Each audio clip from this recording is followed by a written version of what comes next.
here is how we can remove the previous Gmail account from Android. So let me talk about it. If it's your first time in here, subscribe so you never miss anything important. So obviously you might be using multiple Gmails on your Android phone. And if you want to remove or only use one, then you can essentially open up your device. And let's say I'm going to head over into the Gmail app where I'm naturally signed in with my Google account.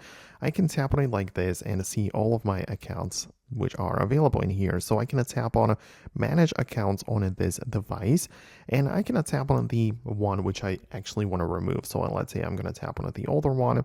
I have the ability to click on remove account and it's going to be deleted from my device. So obviously it's not going to be accessed through the Gmail or any other Google service or Google app which I might have on my phone.